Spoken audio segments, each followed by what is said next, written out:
Innal hamdalillah nahmaduhu wa nasta'inuhu wa nastaghfiruh wa na'udzu billahi min shururi anfusina wa min sayyiati a'malina may yahdihillahu fala mudilla lahu wa may yudlil fala hadiyalah wa asyhadu an la ilaha illallah wahdahu la syarika lah wa asyhadu anna Muhammadan abduhu wa rasuluh. Allahumma shalli wa sallim ala sayidina Muhammad wa ala alihi wa sahbihi ajma'in. Amma ba'd.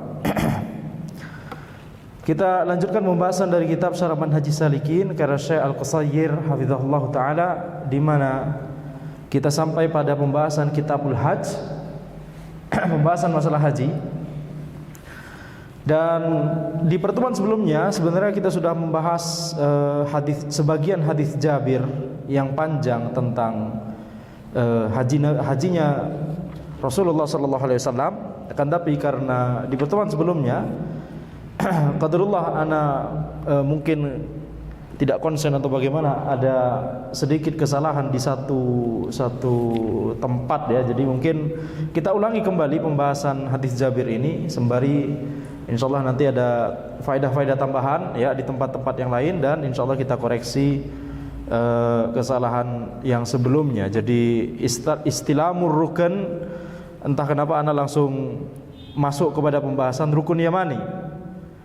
Jadi ketika tawaf tentunya ada pembahasan Hajar Aswad dan rukun yamani, akan tapi cuma dibahas rukun yamani saja. Jadi taib, insyaallah kita syarah atau jelaskan hadis Jabir ini dari awal ya, karena kemarin juga tidak begitu jauh juga kita masuk kepada hadis Jabir ini. Penulis berkata, yaitu Syekh As-Sa'di atau As-Sa'di rahimahullah taala, wa haditsu Jabir fi hajjin Nabi sallallahu alaihi wasallam yashtamilu ala a'zami ahkamil hajj. Hadis Jabir tentang manasik hajinya Nabi Muhammad sallallahu alaihi wasallam itu mencakup sebagian besar dari hukum haji. Saqal muallifu hadits Jabir ma'atulihi li'anna fihi wasfan li hajjatin Nabi sallallahu alaihi wasallam kulliha. Penulis di sini membahas atau menyebutkan, menukil hadis Jabir secara lengkap ya, walaupun ini hadis yang panjang, karena di sini hadis ini mencakup sifat-sifat atau tata cara dari manasik hajinya Rasulullah sallallahu alaihi wasallam. Dan telah kita sebutkan sebelumnya bahwa hadis Jabir adalah hadis yang paling panjang dalam masalah ibadah.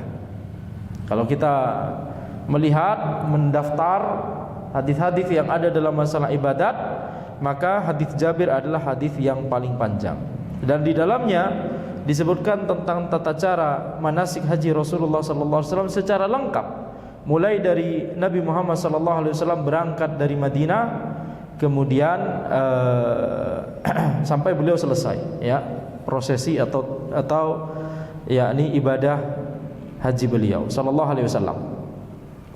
Maka tentunya menukil hadis ini secara keseluruhan ini adalah keutamaan yang besar, karena dengan kita membaca hadis ini kita langsung terbayang apa saja hal-hal yang dilakukan dan juga diucapkan oleh Nabi Muhammad SAW ketika melaksanakan ibadah haji.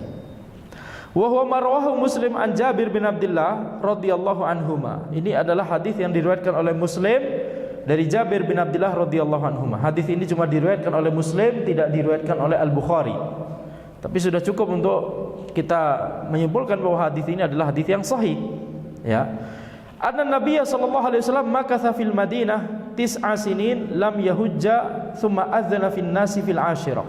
Bahwa Nabi Muhammad sallallahu alaihi wasallam itu tinggal di Madinah selama 9 tahun dan beliau tidak melaksanakan ibadah haji selama 9 tahun tersebut. Kemudian thumma adzana fin nas fil ashirah. Ya, dan pada tahun yang ke-10 maka Nabi Muhammad sallallahu alaihi wasallam kemudian memerintahkan orang-orang untuk mengumumkan ya kepada khalayak bahwa di tahun ini kita akan melaksanakan ibadah haji. Anna Rasulullah sallallahu alaihi wasallam hajjun. Pengumumannya adalah bahwa Rasulullah sallallahu alaihi wasallam akan berangkat haji tahun ini. Faqadimal Madinata basyarun katsirun kulluhum yaltamisu ayyatama bi Rasulillah sallallahu alaihi wasallam wa ya'mala mithla amalihi. Maka datanglah ke Madinah banyak sekali orang-orang yang semuanya itu ingin yaltamisu ayyatama bi Rasulillah, ingin melihat langsung bagaimana tata cara manasik hajinya Rasulullah sallallahu alaihi wasallam. Wa ya'mala mithla amalihi, dan ingin mengamalkan sesuai dengan apa yang diamalkan oleh beliau sallallahu alaihi wasallam. Ini sebagaimana sabda Nabi Muhammad sallallahu alaihi wasallam, khudhu anni manasikakum, yaitu ambillah dariku manasik kalian. Sehingga ketika itu ibadah haji diwajibkan di Al-Qur'an, walillahi 'alan nasi hajjul baiti man istata'a ilaihi sabila, yaitu bagi Allah Subhanahu wa taala dan wajib bagi manusia untuk ini wajib bagi manusia untuk melaksanakan ibadah haji bagi Allah, atau untuk Allah melaksanakan ibadah haji kepada Allah Subhanahu wa taala, man istata'a ilaihi sabila, orang-orang yang mampu untuk melaksanakan ibadah haji tersebut. Jadi ini diwajibkan di Al-Qur'an, kemudian dijelaskan secara terperinci di As-Sunnah, yaitu di perbuatan Nabi Muhammad SAW dan perkataan Nabi Muhammad SAW, apa-apa yang beliau ucapkan ketika mengerjakan manasik haji tersebut. Fa kharajna ma'ahu hatta ataina Dzul Hulaifah. Kemudian kami berangkat bersama beliau, ya, keluar dari Madinah berangkat bersama beliau sallallahu alaihi wasallam sampai kami tiba di Dzul Hulaifah. Dan ini adalah miqat, ya, dan kita telah jelaskan sebelumnya, miqat itu ada miqat makani dan miqat zamani. Miqat makani adalah miqat tempat, miqat zamani adalah miqat waktu. Miqat yakni tempat dilaksanakannya ibadah.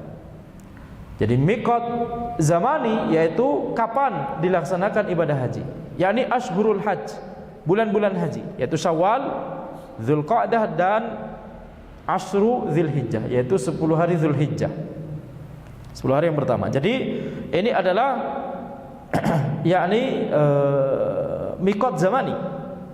Maka seseorang itu boleh melaksanakan ibadah haji dimulai ihramnya itu di bulan-bulan ini, Syawal, Dzulqa'dah dan 10 hari pertama Dzulhijjah. Sehingga kalau sekarang misalkan antum mau berangkat ke sana, sudah bisa, karena ini bahkan sudah masuk Dzulqa'dah. Sejak Syawal bisa.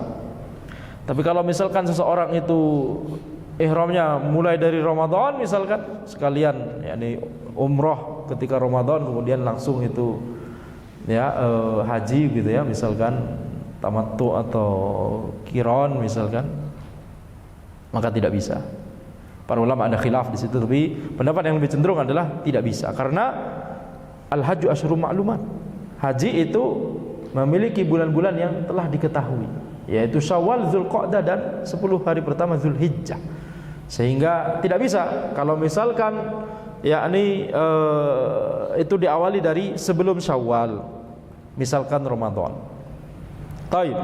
Jadi itu miqat zamani, miqat waktu. Sedangkan miqat tempat, maka ahlu Madinah itu miqatnya di Dzul Hulaifah atau Abyar Ali atau Abar Ali atau Biru Ali. Disebutkan disebut dengan nama seperti itu karena disebutkan riwayat, kalau tidak salah Ali radhiyallahu anhu itu memerangi atau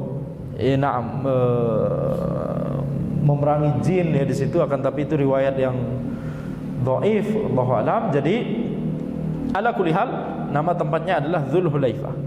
Penduduk Madinah miqatnya di Dzul Hulaifah, dan kita sebelumnya sebutkan bahwa Dzul Hulaifah itu adalah miqat yang paling dari Mekah paling jauh atau paling dekat? Paling jauh. Paling jauh.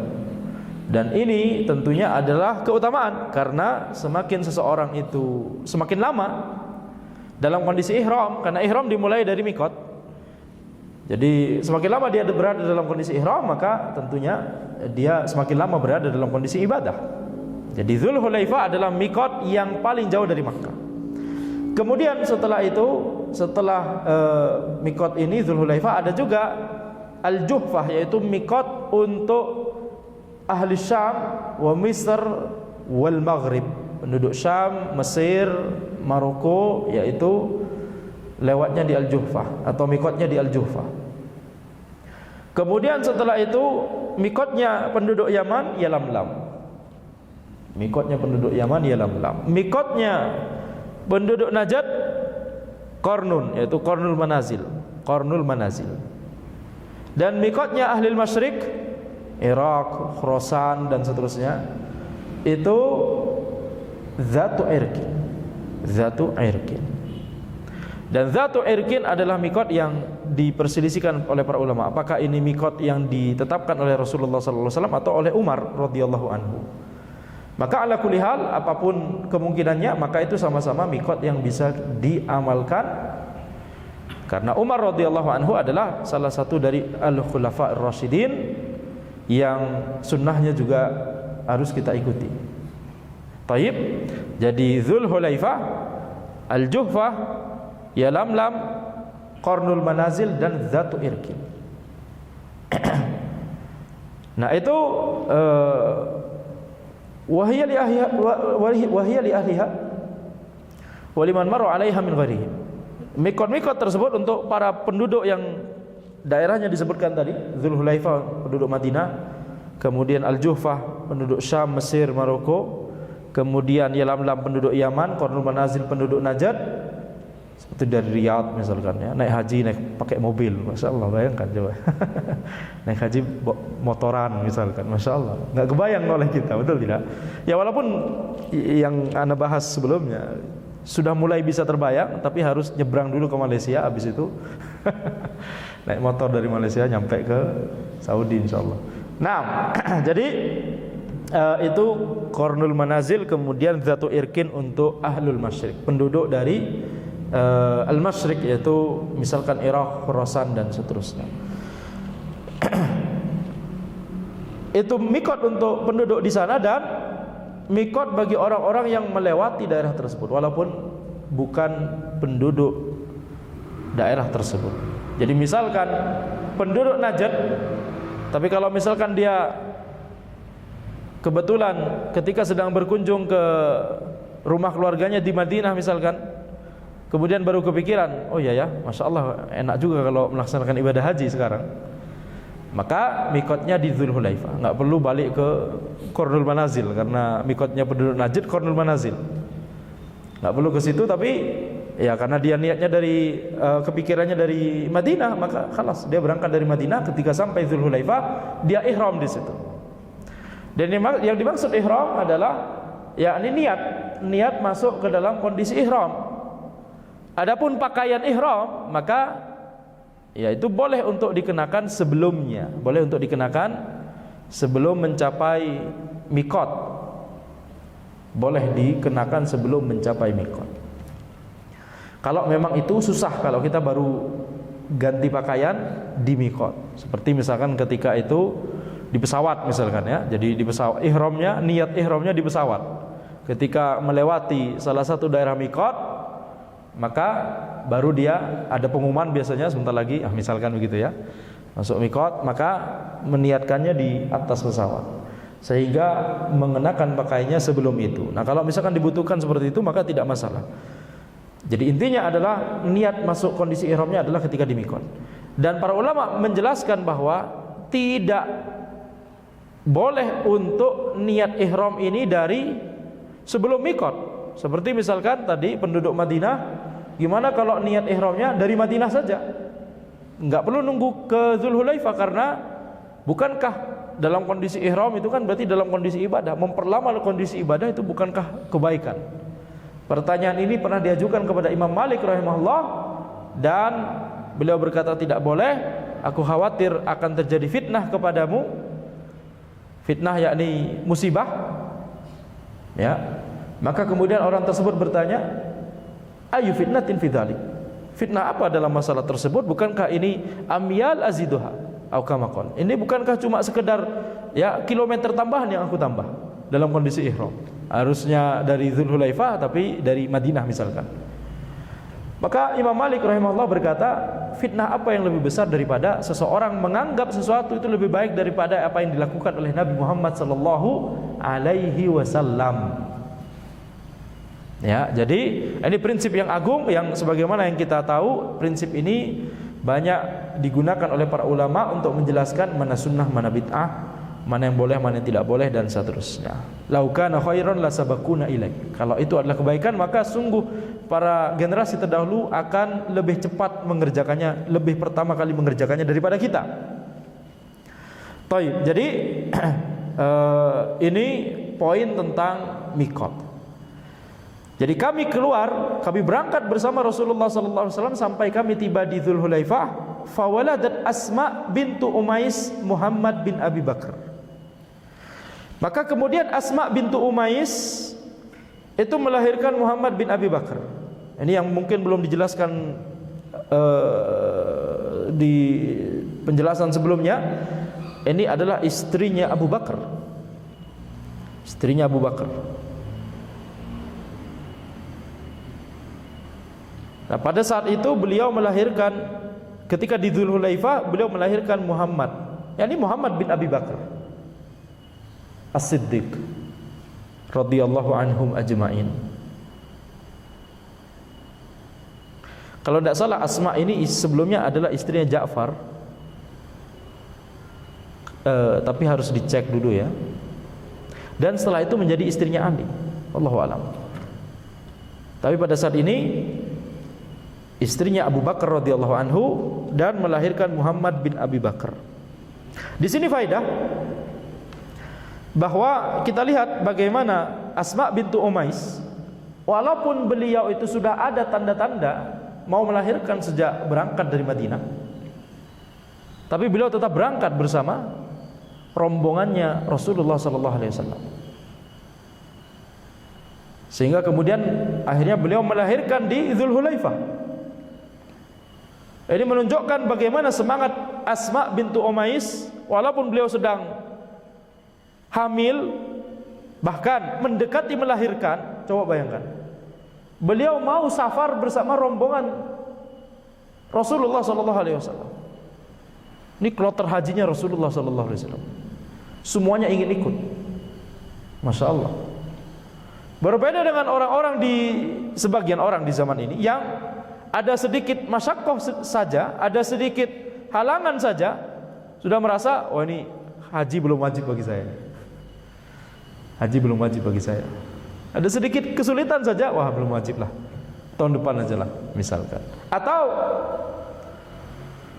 bahkan tidak merasa, yakni sudah meyakini wajibnya, tapi udah nanti saja.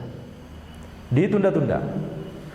Maka ini tidak boleh. Kita lihat para sahabat, mereka semangat untuk melaksanakan ibadah haji, karena selain ini ibadah haji langsung bersama Rasulullah sallallahu alaihi wasallam, dan ini juga adalah merupakan yakni amalan ibadah dan kewajiban, ya. Kewajiban. Salah satu rukun Islam. Sehingga kita lihat bagaimana semangat dari Asma bintu Umais. Beliau melahirkan Muhammad bin Abi Bakar di Dzulhulaifah. Fa arsalat ila Rasulillah sallallahu alaihi wasallam kaifa asna. Maka Asma bintu Umais radhiyallahu anha kemudian mengirim utusan untuk menanyakan kepada Rasulullah sallallahu alaihi wasallam apa yang harus kulakukan. Ya, ini walaupun satu rombongan tapi tentunya banyak sekali. Ya, jumlah ribuan atau bahkan ratusan ribuan, harus cek itu jumlahnya. Dan di sini para ulama menjelaskan, lihat bagaimana Rasulullah sallallahu alaihi wasallam hijrah dari Makkah ke Madinah cuma ditemani oleh Abu Bakar radhiyallahu anhu. Kemudian pada tahun ke-10 Hijriah, cuma selisih 10 tahun, kemudian beliau berangkat haji dari Madinah ke Makkah, diiringi banyak sekali, ribuan atau bahkan bisa jadi 100.000, nanti anak cek orang-orang yang berangkat bersama beliau. Jadi ini menunjukkan bagaimana Allah Subhanahu wa taala menolong Islam ini dan menolong Rasulnya sallallahu alaihi wasallam. Maka walaupun satu rombongan, tapi tentunya ya, apalagi baru melahirkan, pasti ya susah, nggak bisa nanya langsung. Maka dikirimlah utusan, kaifa asna, apa yang harus kulakukan? Qala ightasili wastathfiri bi thawbin wa ahrimi. Ightasili, mandilah, kan ini kan dalam kondisi nifas. Mandilah, wastathfiri bi thawbin, kemudian gunakanlah kain untuk membalut, wa ahrimi, kemudian masuklah ihram, masuklah dalam masuk atau niatlah untuk masuk ke dalam kondisi ihram. Jadi walaupun darah masih keluar karena masih dalam kondisi nifas, maka tidak masalah, tetap bisa masuk ihram, kondisi ihram. Tapi ya nanti nggak bisa masuk ke haram. Nanti setelah suci baru bisa masuk ke haram. Nah, kalau misalkan bagaimana kalau kondisinya haidnya lama misalkan. Ini misalkan haid atau bahkan nifas. Nifas tentunya lebih lama, jauh lebih lama dari haid. Tapi yang banyak terjadi kan haid, betul tidak? Berapa banyak kemungkinan orang melahirkan dan nifas ketika ibadah haji? Ya mungkin ada, tentunya seperti ini Asma bintu Umais, tapi tentunya kasusnya pasti lebih sedikit daripada kasus haid ketika sudah di mikot kemudian haid, atau belum sampai mikot kemudian haid, atau setelah ihram, setelah sampai mikot ihram kemudian perjalanan ke Makkah haid. Apa yang harus dilakukan?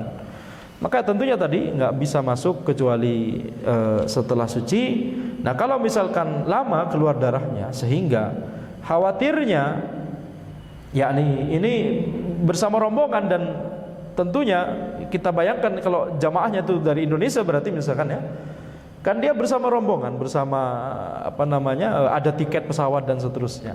Maka apa yang harus dilakukan? Ini darahnya belum berhenti juga.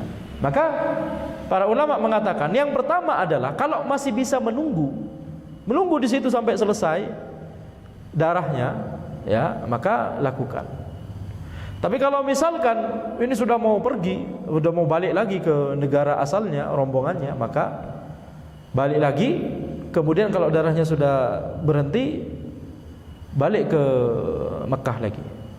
Kalau itu nggak memungkinkan, ya ini memungkinkan mungkin kalau cuma baliknya mungkin cuma ke Ahsa, ya, rombongan hajinya dari Yaman misalkan, nggak begitu jauh dibandingkan kalau misalkan ke Indonesia misalkan. Jadi balik lagi udah ke rumah dulu lah. Nanti kalau haidnya sudah selesai atau nifasnya sudah selesai, balik lagi. Tapi kalau itu tidak mungkin kan, karena ini berarti baliknya harus ke Indonesia. Kalau balik lagi berarti biaya lagi, dan bisa jadi saya nggak akan bisa balik lagi ke Makkah ini sampai saya meninggal dunia, bisa jadi misalkan. Maka apa yang harus dilakukan? Gimana ini? Keluar darah ketika prosesi haji tersebut. Maka Ibnu Taimiyah rahimahullah mengatakan ini dalam kondisi darurat, antum masuk tawaf, khalas. Ya, karena ini darurat. Dan harus dipahami ini darurat berarti tidak boleh bermudah-mudahan dalam masalah ini.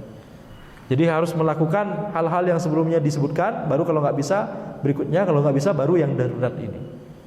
Jangan kemudian ini baru sedikit ini haidnya biasanya ya cuma ini tinggal 2 hari lagi misalkan, tapi kemudian langsung masuk saja begitu ya, tawaf di sekeliling Ka'bah misalkan. Nah, ini tidak boleh, ini darurat.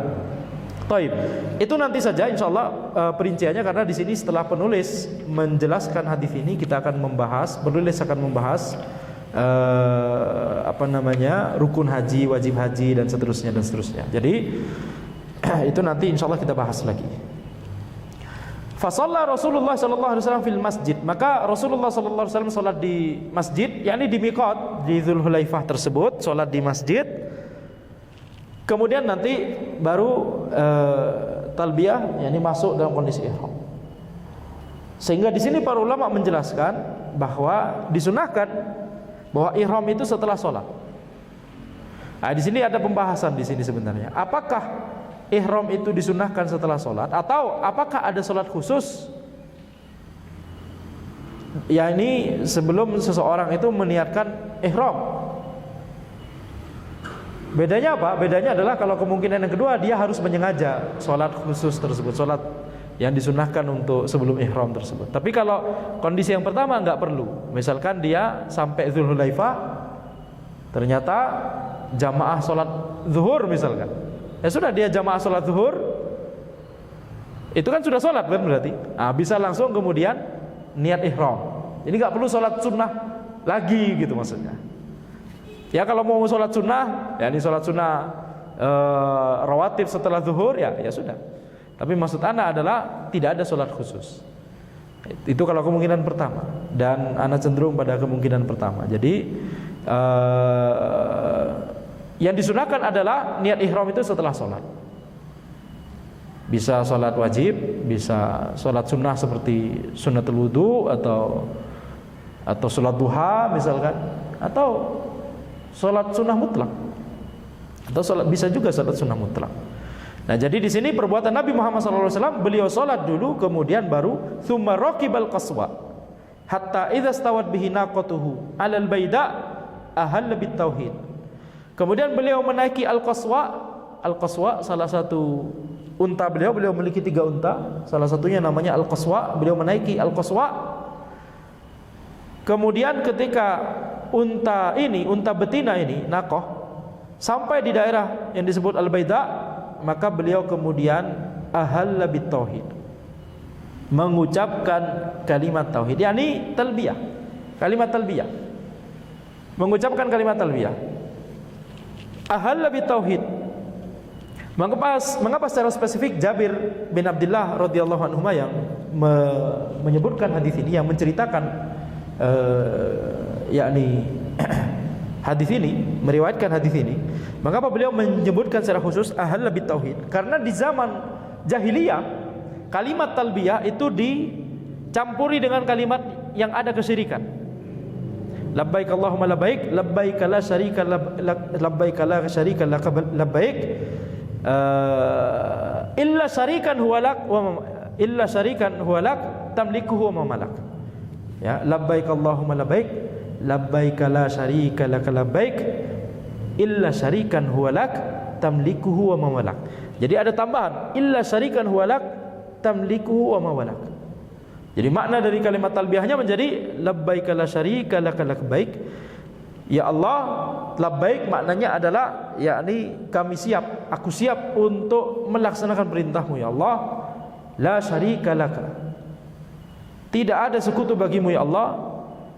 Ya, la syarika laka labbaik, illa syarikan huwalak, kecuali satu sekutu yang engkau miliki, tamlikuhu wa ma malak, engkau memilikinya, engkau mengontrolnya, menguasainya, dan apa yang dia kuasai.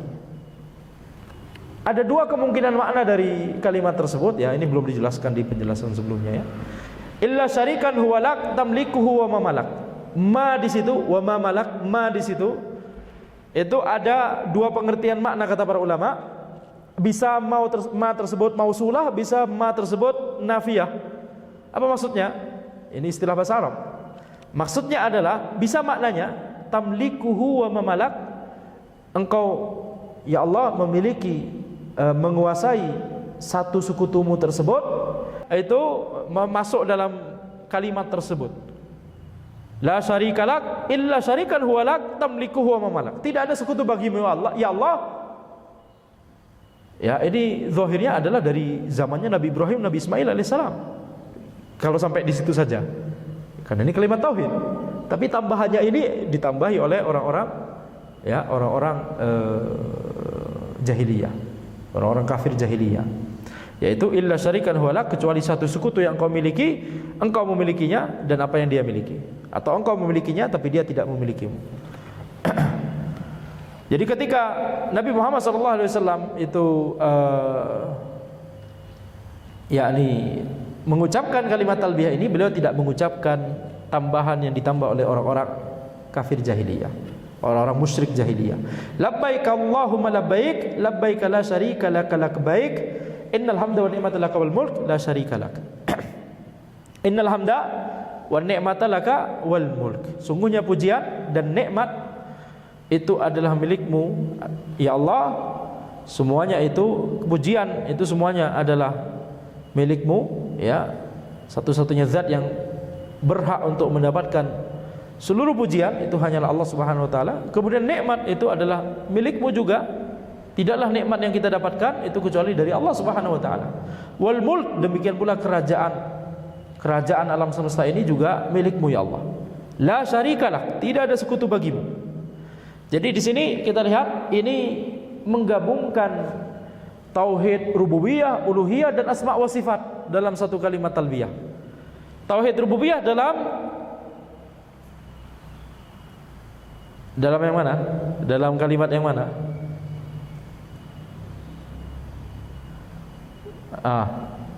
Tauhid rububiyah yang mana? wan ni'mata laka wal mulk, rububiyah. Kemudian asma wa sifat, itu bisa juga sama, innal hamda wan ni'mata laka wal mulk, itu juga bisa asma wa sifat. Karena tauhid asma wa sifat itu sebenarnya masih satu kategori dengan tauhid rububiyah. Makanya ada ulama yang membagi tauhid jadi dua, tauhid uluhiyah dan tauhid yakni rububiyah dan asma wa sifat digabung jadi satu.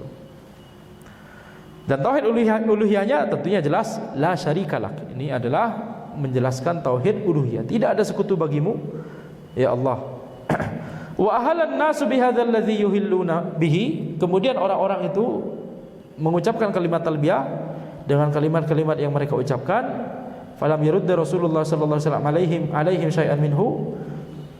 Jadi di sini penjelasannya adalah para sahabat itu tidak semuanya mengucapkan kalimat talbiyah dengan kalimat talbiyah yang sama yang diucapkan oleh Nabi Muhammad sallallahu alaihi wasallam ini.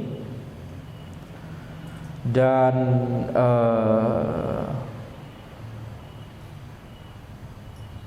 kalimat-kalimat talbiyahnya itu ya disebutkan di riwayat ya. Para ulama mengatakan boleh kalau kita mengucapkan kalimat talbiyah seperti yang diucapkan oleh para sahabat, berbeda dengan yang disebutkan di sini.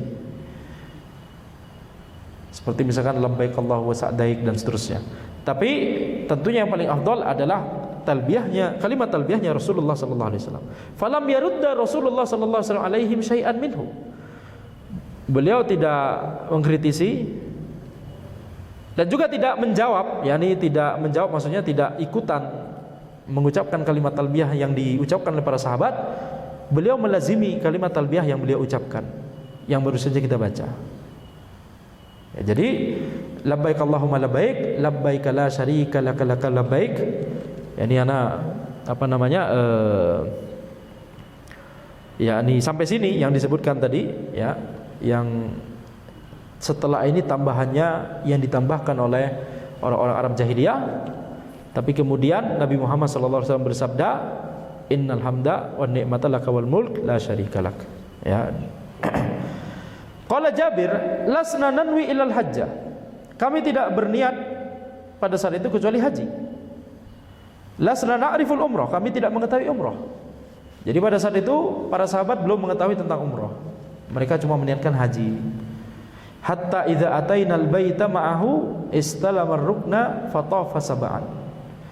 Sampai ketika kami tiba di Baitullah, istalama ar-rukna, yakni istalama Hajar al-Aswad, al-Hajar al-Aswad. Nah, ini yang mungkin ana kalau nggak salah ingat ya, ana tergelincir di sini di pertemuan sebelumnya, betul tidak? Ya, ini entah karena nggak konsentrasi atau kelelahan. Allah musta'an. Jadi yang dimaksud adalah al-Hajar al-Aswad. Ketika sampai kepada Baitullah, menuju kepada Hajar al-Aswad, kemudian melakukan istilam. Apa yang dimaksud dengan istilam di sini? Istilam adalah urutan yang paling afdal, tangan kita mengusap Hajar Aswad. Dan yakni harus mengusap. Kalau cuma menyentuh, itu berarti bukan mengusap. Bukan cuma wad'ul yad, tapi al-mashu bil yad. Enggak cuma meletakkan, tapi harus mengusap. Itu namanya istilam, yakni al-masah, mengusap. Dan mencium Hajar Aswad dan mengucapkan, kalau ini karena ini pertama ya, ini pertama, ini mau tawaf di pertama kali ini, istilah yang pertama kali ini mengucapkan bismillah wallahu akbar. Jadi ada istilah, ada takbil, takbil pakai qaf, takbil itu mencium Hajar Aswad. Kemudian ada takbir, mengucapkan takbir, basmalah dan tasmiyah dan takbir, bismillah Allahu akbar. Ini urutan yang paling afdal kalau bisa. Dan catatan penting di sini terkait ini adalah kita melakukannya karena Rasulullah SAW melakukannya.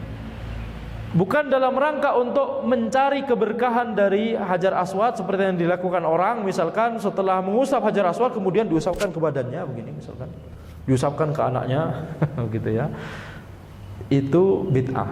Enggak ada di hadis atau riwayat. Nabi Muhammad SAW melakukannya atau para sahabat melakukannya, nggak ada. Jadi keberkahan ada pada mengikuti sunnah Rasulullah SAW. Beliau mencium, kita mencium. Bukan keberkahan kemudian yakni ada sesuatu di Hajar Aswad kemudian nempel di tangan kita kemudian kita usapkan dan seterusnya. Ya, kalau memang itu juga dilakukan Nabi Muhammad SAW, kita lakukan. Tapi kalau tidak, kita tidak lakukan. Khalas, mudah ya kaidahnya.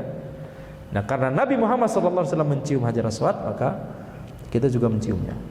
Jadi di urutan yang pertama istilam, yaitu mengusap tangan kita ke Hajar Aswad dan mencium Hajar Aswad, kemudian mengucapkan Bismillah Allahu Akbar di kali yang pertama ini, karena nanti kan kita mau tawaf ya 7 kali.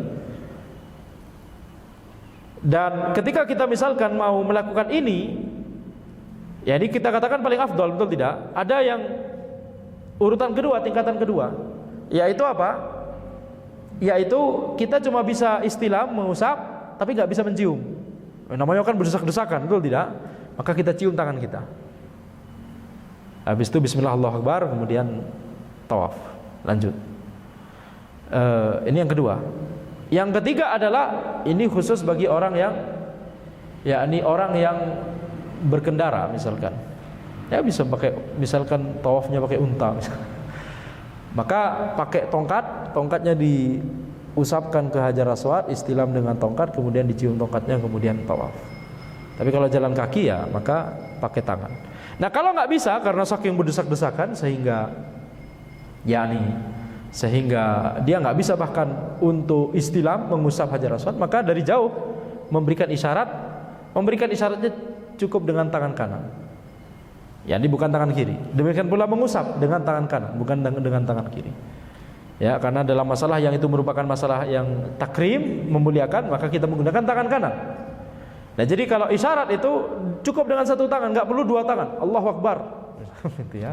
Satu tangan, Allahu Akbar. Bismillah Allahu Akbar. Ya, Bismillah Allahu Akbar. Kemudian ya ini tawaf. Nah, jadi ketika kita misalkan tidak bisa melakukan urutan yang pertama, maka kita melakukan urutan yang kedua.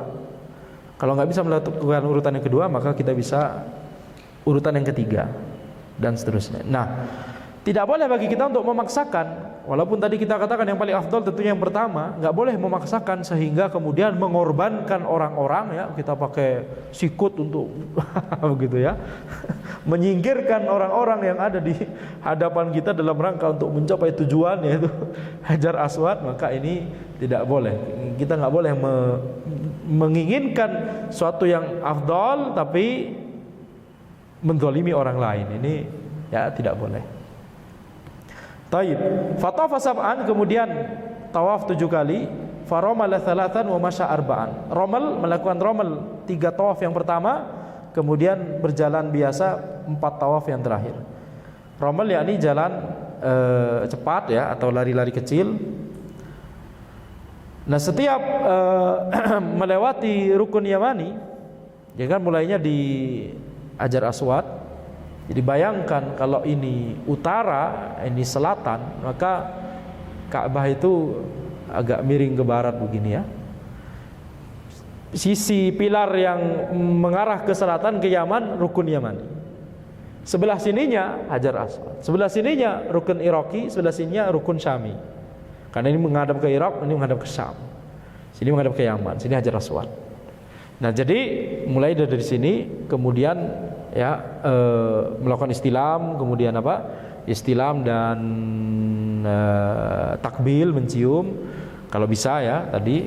Kalau nggak bisa, maka kalau bisa istilam saja kita cium tangan kita ini. Kalau nggak bisa, maka isyarah cukup. Kemudian Bismillah Allahu Akbar. Kemudian ketika sampai di rukun Yamani, kalau bisa menyentuh Hajar Aswad, maka istilam saja.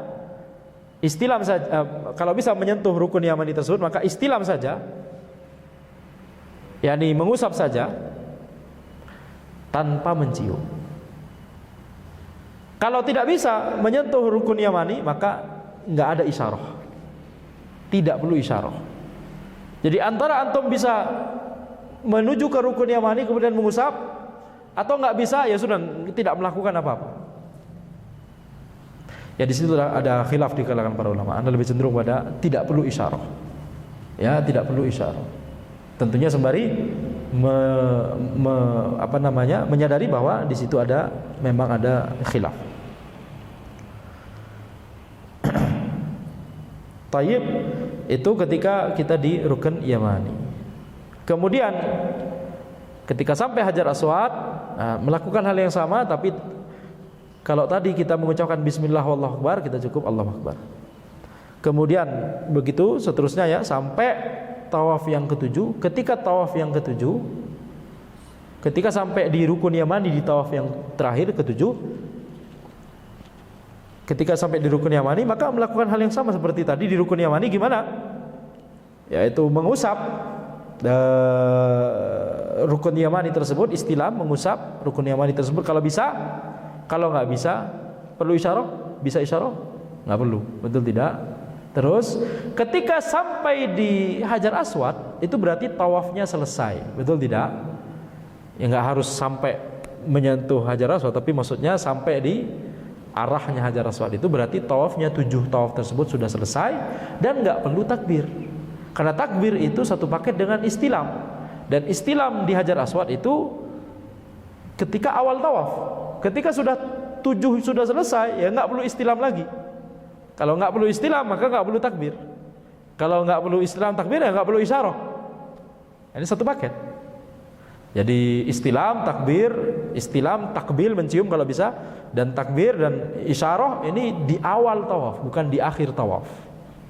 Jadi ketika sudah selesai 7, ini putaran terakhir sudah 7, dan ketika nyampe selesainya di Hajar Aswad begitu ya nggak perlu. Ya nggak perlu istilam, nggak perlu takbir, nggak perlu takbil kalau bisa, bahkan kalau bisa ya nggak perlu, kemudian nggak perlu isyarah. Tayyib. Tsumma nafadha ila maqami Ibrahim faqara'a wattakhidhu min maqami Ibrahim musalla. Kemudian beliau Rasulullah sallallahu alaihi wasallam menuju kepada maqam Ibrahim, kemudian membaca ayat wattakhidhu min maqami Ibrahim musalla. Ambillah atau jadikanlah makom Ibrahim sebagai tempat untuk sholat. Fasalla rakaatain, beliau sholat 2 rakaat. Faja'alal makom bainahu wa bainal bait. Beliau menjadikan makom Ibrahim itu antara beliau dengan Ka'bah. Jadi beliau berdiri menghadap Ka'bah, di hadapan beliau makom Ibrahim, kemudian di hadapannya lagi ada Ka'bah. Wa fi riwayah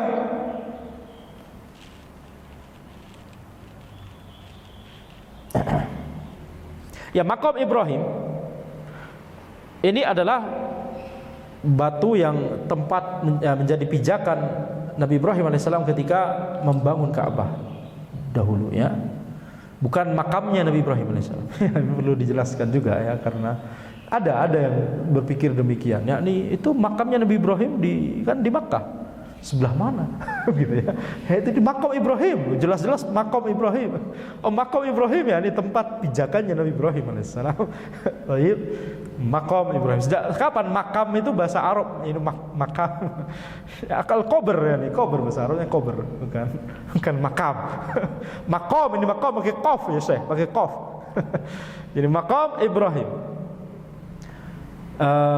Salat 2 rakaat, dan di riwayat disebutkan beliau membaca annahu qara'a fi rak'atain qul huwallahu ahad wa qul ya ayyuhal kafirun. Beliau membaca surat Al-Ikhlas dan surat Al-Kafirun. Tsumma raja'a ila rukn wastalamahu, kemudian beliau kembali ke Hajar Aswad, kemudian beliau melakukan istilam lagi. Tidak perlu takbir, cukup istilam saja ya. Tsumma kharaja minal babi ila Safa. Kemudian beliau keluar dari pintu menuju Safa. Di zaman Rasulullah SAW ada pintu yang terletak di antara yakni Ka'bah, Baitullah, kemudian Masjidil Haramnya begitu ya, dengan Bukit Safa. Ada pintu. Ya karena di zaman dahulu di antara itu ada rumah-rumah, kata para ulama ya. Kalau di zaman ini kan sudah satu bagian, betul tidak?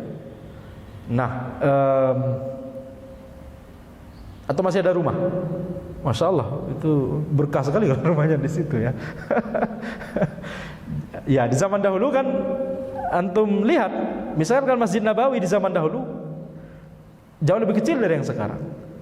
Bahkan disebutkan oleh para ulama, misalkan Masjid Nabawi ya. Yakni Masjid Nabawi yang sekarang itu satu kota Madinah di zamannya Nabi Muhammad SAW.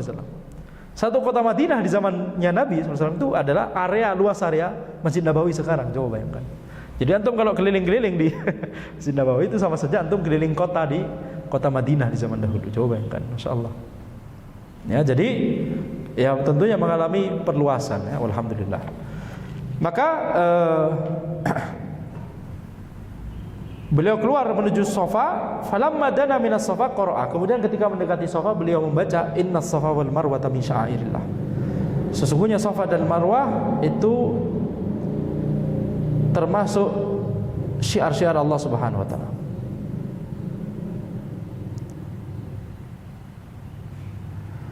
Abda'u bima bada Allahu bih, ya. Nabi Muhammad sallallahu alaihi wasallam kemudian bersabda, aku memulai dengan apa yang Allah mulai, yaitu memulai dari Safa. Karena di ayat ini disebutkan Safa duluan. Innas Safa wal Marwata min sya'airillah. Sehingga beliau memulai dari Safa dulu, fabada'a bis Safa faraqiya alai. Maka kemudian beliau naik ke bukit Safa tersebut. Di sini ada catatan penting. Tadi yang tawaf yang romel tadi, 3 tawaf pertama yang romel itu dianjurkan untuk laki-laki ya, tapi tidak untuk perempuan. Kemudian naik ke atas bukit Safa dianjurkan untuk laki-laki tapi tidak untuk perempuan. Ini dalam rangka untuk supaya yakni perempuan tidak berdesak-desakan. Jadi perhatian syariat, salah satu contoh perhatian syariat kepada perempuan ya. Jadi menghindari madarat yang lebih besar. Fabada abi Safa faraqiya alaihi hatta ra'al bait. Maka beliau mulai dari Safa, kemudian beliau naik ke bukit Safa tersebut sampai beliau melihat al-bait, melihat Ka'bah. Di zaman dahulu, di zaman Nabi sallallahu alaihi wasallam bisa. Kalau di zaman ini mungkin kehalang pilar ya sudah. Kalau kehalang pilar ya sudah. Fastaqbala al-qiblata wa wahadallaha wa kabbarahu. Maka beliau kemudian menghadap kiblat dan mentauhidkan Allah, mengucapkan takbir. Kemudian beliau mengucapkan wa qala la ilaha illallah wahdahu la syarikalah lahul mulku wa lahul hamdu wa huwa ala kulli syai'in qadir. La ilaha illallah wahdah anjaza wa'dah wa nasara 'abdah wa hazamal ahzaba wahdah. Tidak ada Tuhan yang berhak diibadahi kecuali Allah saja, tidak ada sekutu baginya hanya baginya kerajaan dan segala pujian. Dan dia itu atas segala sesuatu maha mampu ya, wa huwa ala kulli syai'in qadir. La ilaha illallah wahdah. Jadi ini yang boleh kita ucapkan, wa huwa ala kulli syai'in qadir. Allah maha mampu atas segala sesuatu. Allah atas segala sesuatu maha mampu. Nah, ini yang sesuai dengan dalil. Tapi kalau misalkan sebagian ulama itu menggunakan redaksi, misalkan di Muqaddimah Matan Nabi Syuja' ya di mazhab Syafi'i, gimana? Di ta'liq dikaitkan dengan masyiah. Wa huwa ala ma yasha'u qadir. Wa huwa ala ma yasha'u qadir. Itu Allah Subhanahu wa taala atas apa yang Allah kehendaki maha mampu. Padahal di ayat, di hadis, ya, contoh ini juga wa huwa ala kulli syai'in qadir. Allah atas segala sesuatu maha mampu. Ini yang sesuai dengan dalil. Tapi kalau dikaitkan dengan masyiah enggak ada di dalil, jadi lebih baik kita hindari. Wa huwa ala ma yasha'u qadir. Itu sebagian ulama menggunakan redaksi demikian. Wa huwa ala ma yasha'u qadir. Allah atas segala apa yang Allah kehendaki maha mampu. Nah, ini karena ini kita bicara masalah sifat Allah, betul tidak? Ya, yaitu sifat qudrah Allah dan sifat masyiah Allah, kehendak Allah dan kudrah Allah, kekuatan Allah, maka kemampuan Allah, maka kita cukupkan dengan apa yang disebutkan di dalil. La ilaha illallah wahdah, tidak ada Tuhan yang berhak diibadahi kecuali Allah saja. Anjaza wa'dah, Allah Subhanahu wa taala melaksanakan janjinya. Wa nasara 'abdah, menolong hambanya.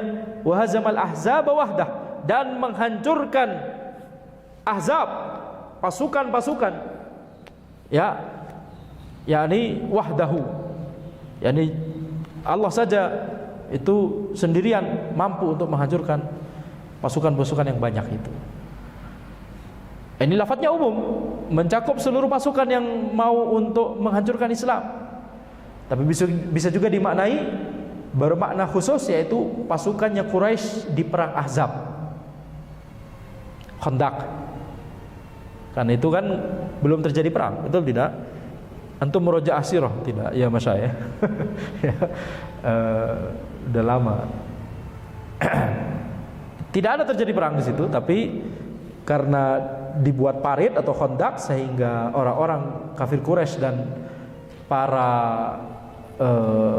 sekutunya itu mengepung Madinah di luar kota Madinah, dan pada suatu malam diturunkan hujan besar, angin lebat, sehingga mereka kemudian pulang semua. Jadi cukup dengan tentara Allah Subhanahu wa taala berupa hujan dan angin dan cuaca yang dingin, sudah enggak kuat mereka.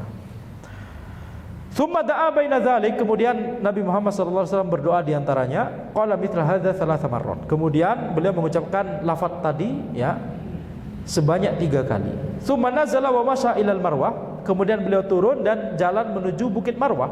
Hatta idzan sabbat qadamahu fi batnil wadi sa'a, sampai ketika kaki beliau itu mencapai yakni batnil wadi, kaki lembah atau kaki bukit Safa, maka beliau kemudian melakukan sa'i, yakni berlari ya. Hatta idza, nah ini juga dianjurkan bagi laki-laki ya saja. Hatta idza sa'ida tamasya, kemudian ketika beliau naik lagi, berarti mau naik ke Bukit Marwah, beliau jalan ya, tidak berlari, beliau berjalan hatta atal Marwah, kemudian beliau sampai di Marwah. Fa fa'ala 'alal Marwah kama fa'ala 'alas Safa, kemudian beliau melakukan di Bukit Marwah itu apa yang beliau lakukan di Bukit Safa, menaikinya, menghadap kiblat, melihat Ka'bah kalau bisa ya.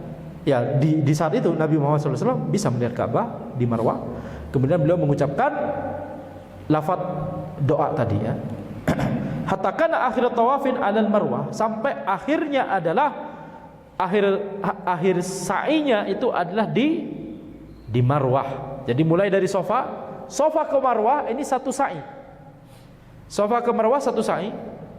Marwah ke Safa sa'i yang kedua. Safa ke Marwah sa'i yang ketiga. Marwah ke Safa 4, Safa ke Marwah 5, Marwah ke Safa 6, Safa ke Marwah 7. Jadi dimulai dari Safa, diakhiri di Marwah 7. Jadi satu sa'i itu bukan Safa ke Marwah ke Safa lagi. Nah, begitu ya. Tidak demikian. Kemudian faqala law anni istaqbaltu min amri mastadbartu lam asukil hadya wa ja'altuha umratan. Faman kana minkum laisa ma'ahu hadyun falyahilla wa yaj'alha umratan. Nabi Muhammad sallallahu alaihi wasallam kemudian bersabda, law anni istaqbaltu, kalau aku bisa mengetahui law anni istaqbaltu min amri mastadbartu, kalau aku bisa mengetahui sebelumnya apa yang terjadi sekarang, apa yang aku ketahui sekarang, sungguh aku tidak akan membawa ya hadyu, tidak akan membawa hadyu, binatang untuk disembelih. Wa ja'altuha umratan, dan aku akan jadikan ihram ini umrah. Faman kana minkum laisa ma'ahu hadyun, barang siapa dari kalian yang tidak membawa hadyu, maka falyahilla, maka bertahallullah. Ini selesaikan ihram antum.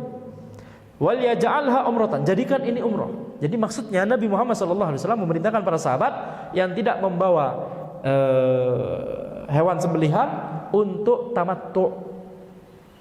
Jadi nusuk ada 3, ifrad, qiran, dan tamattu. Ifrad itu adalah ketika ihramnya untuk haji saja. Ihramnya untuk haji saja. Kemudian qiran itu adalah ketika ihramnya itu untuk haji dan umrah dua-duanya. Haji dan umrah dua-duanya. Kemudian setelah itu ada tamattu, yaitu apa? Yaitu meniatkan umrah dulu. Jadi ihram yang tadi mikot tadi, Dzulhulaifah tadi, itu ihram untuk umrah. Setelah itu nanti, setelah melaksanakan umrah, kemudian tahallul sehingga selesai dari kondisi ihram, habis itu dia tinggal di Makkah atau gak jauh-jauh dari Makkah, tidak sampai safar qasar, jarak safar qasar. Baru habis itu nanti hari tarwiyah 8 Dzulhijjah baru ihram lagi untuk haji. Ini namanya tamattu, yakni umrah dulu baru kemudian haji. Tapi dengan syarat setelah umrah selesai kan tahallul, yakni menyelesaikan ihramnya, sudah keluar dari ihram. Hal-hal yang sebelumnya haram untuk dilakukan dalam kondisi ihram akhirnya boleh lagi gitu ya. Maka dalam kondisi ini nggak boleh dia pergi kemana-mana safar gitu. Kalau demikian maka ya sudah nggak jadi tamattu ini berarti ya, karena rantainya terputus ya dengan dia pergi jauh-jauh. Tapi kalau dia masih di Makkah atau daerah yang nggak jauh dari Makkah maka tidak masalah. Nanti kemudian ketika di hari tarwiyah 8 Dzulhijjah ihram lagi untuk haji. Jadi bedanya adalah ini ifrad kalau ihramnya untuk haji saja. Qiran ihramnya untuk umrah dan haji sekaligus. Tamattu ihramnya adalah untuk umrah awalnya, kemudian setelah itu diikuti haji. Yang paling afdal itu kalau di mazhab Hambali adalah tamattu. Karena itulah yang disabdakan oleh Nabi Muhammad SAW di sini. Kalau seandainya aku sebelumnya mengetahui apa yang aku ketahui sekarang, maka aku tidak akan membawa ya hadyu. Jadi bagi orang yang tidak membawa hadyu, maka dia bisa milih 3 itu. Bisa tamattu, bisa qiran, bisa ifrad. Yang paling afdal tamattu. Makanya Nabi Muhammad SAW memerintahkan para sahabat yang membawa hadyu tamattu. Jadi tadi ihram yang selama ini, dan barusan kita sudah umrah, tawaf, sa'i, itu umrah. Jadikan itu umrah, antum tahallul sekarang. Berarti ini jadikan satu proses ini sebagai tamattu.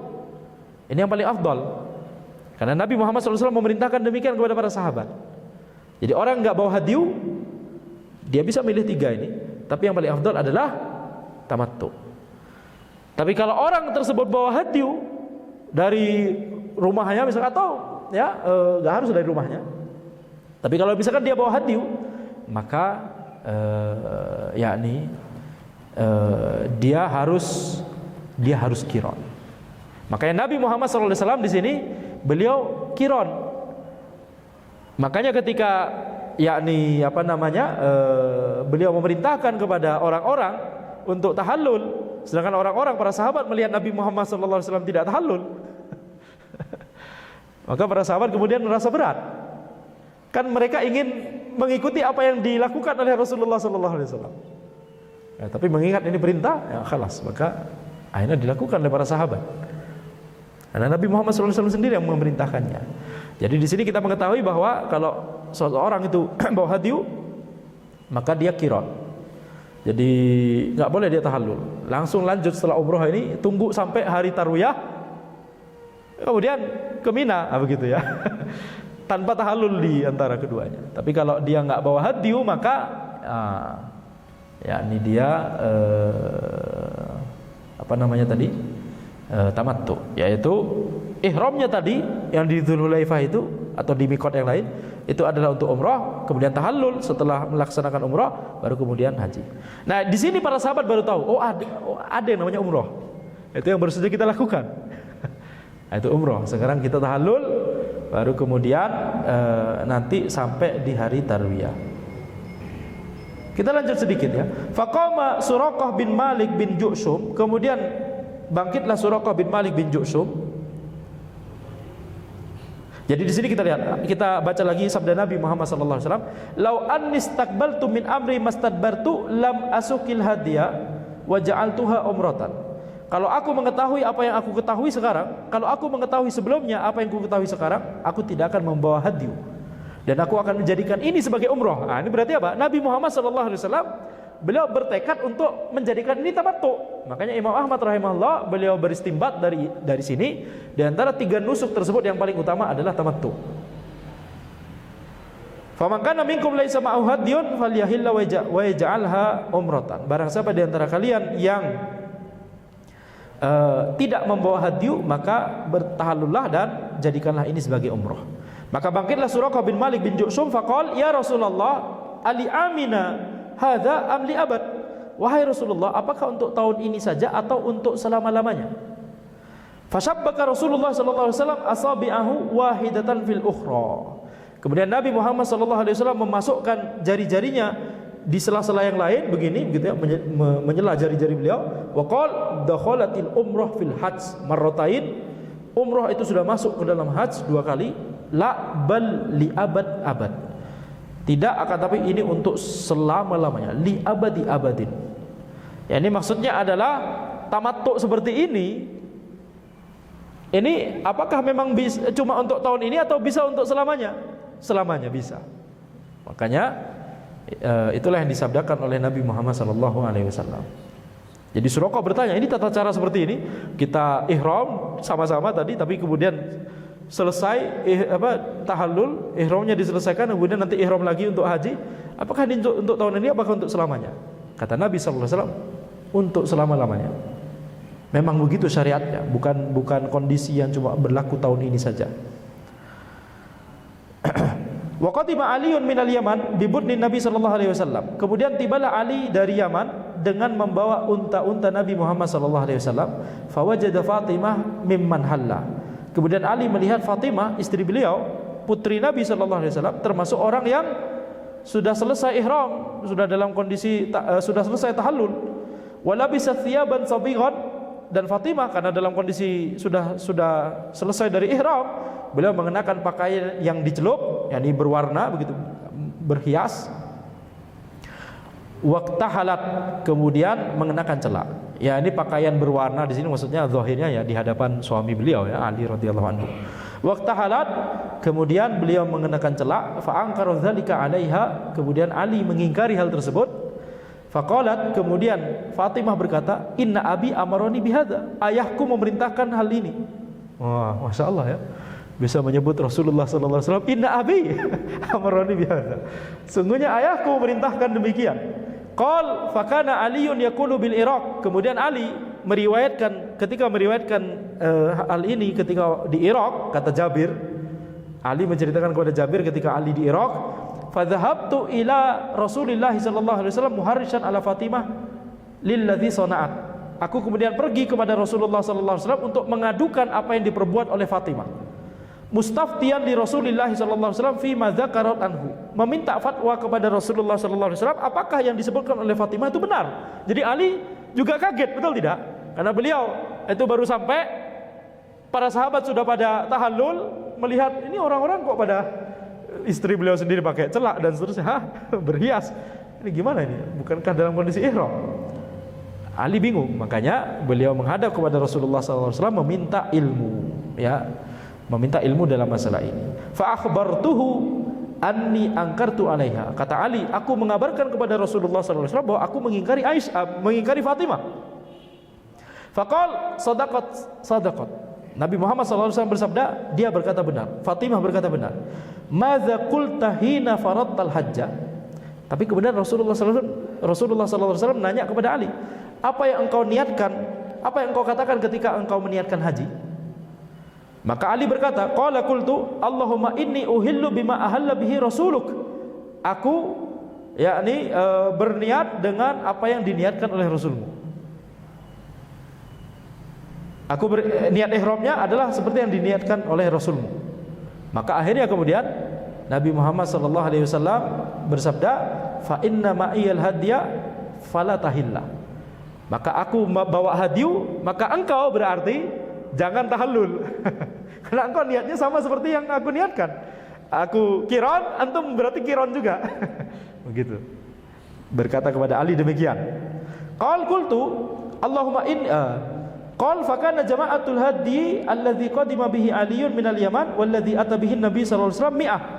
Nah, jadi hadyu yang dibawa oleh Ali dari Yaman dan hadyu yang dibawa oleh Nabi Muhammad sallallahu alaihi wasallam dari Madinah itu jumlah totalnya 100 unta.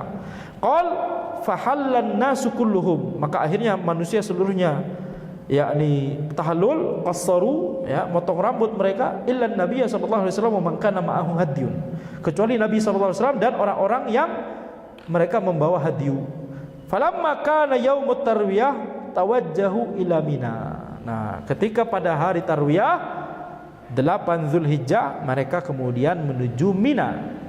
Fa ahallu bil haji. Maka kemudian mereka masuk ihram untuk melaksanakan ibadah haji. Kalau Nabi Muhammad SAW, Ali dan orang-orang lain yang bawa hadiyu kan memang masih dalam kondisi ihram, betul tidak? Tapi kalau Fatimah dan orang-orang lain yang sudah tahallul, mereka ihram lagi ketika di hari tarwiyah ini.